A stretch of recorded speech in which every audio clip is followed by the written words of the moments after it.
Welcome to the first video tutorial on filmmaking. This first tutorial is going to be focusing on pre-production, or in this case, storyboarding. So what are the purposes of storyboarding? Why do we storyboard? Well, first of all, a storyboard is the best way to share your vision. If you're the director, you need to find a way to share with your other crew members, your cinematographers, even your actors, what it is you envision for the film, what you want it to look like. And sometimes the best way to do that is visually, actually drawing pictures of what you have pictured in your head for what we're going to see when we look through the camera. It also makes production easier and saves you time.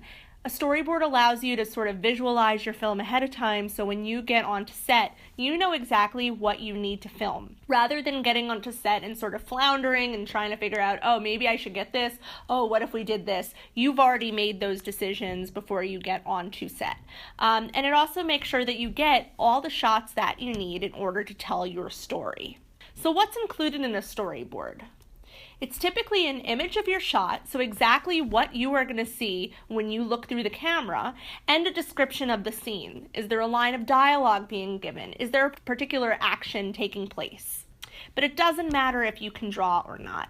I've had students use photographs for their storyboards or stick figures, as you can see in this next slide. So what you're seeing here is a wide shot. And it's a totally appropriate wide shot, okay? I can see both of my figures, both of my actors in their full body on the set, okay? That's what we call a wide shot. And there is another tutorial that you can watch that describes different kinds of shots you can use in your film. But this is a wide or a long shot.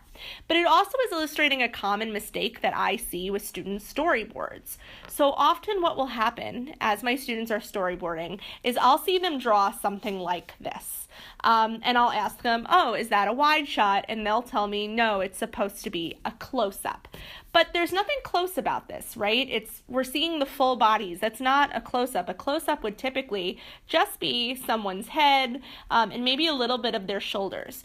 So you really want to make sure that when you're storyboarding, you're drawing what we see when we look through the camera.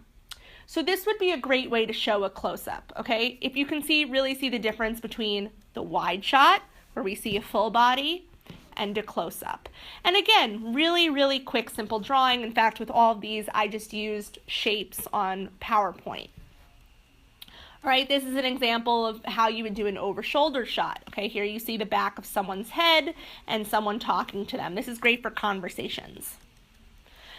So this slide is just showing ways that you can show different actions in your drawing. You can certainly just describe the actions underneath, as you can see these guys did here, or you can use arrows. Arrows are your friend. So typically a big white arrow, like you can see here, is for camera movement. So something like a pan or a tilt, anytime the camera is going to move within your shot, whereas a black arrow, like you see here, is for movement of the actors. All right, some more tips. Transitions, to show transitions just in between your storyboard frames. You could literally just write the words dissolve to. And just remember that storyboards aren't there to constrain you. If you have an idea on set that you want to film and you didn't storyboard it, go ahead and film it. The storyboards are meant as a guide, right? And here, just lastly, is what a storyboard, the most basic form, would look like. Your image, your drawing, would go inside this box here, and your description of what's happening in the scene would go underneath it. So that's it for storyboarding. You should always decide what your story is going to be first, then storyboard, and the next step would be filming.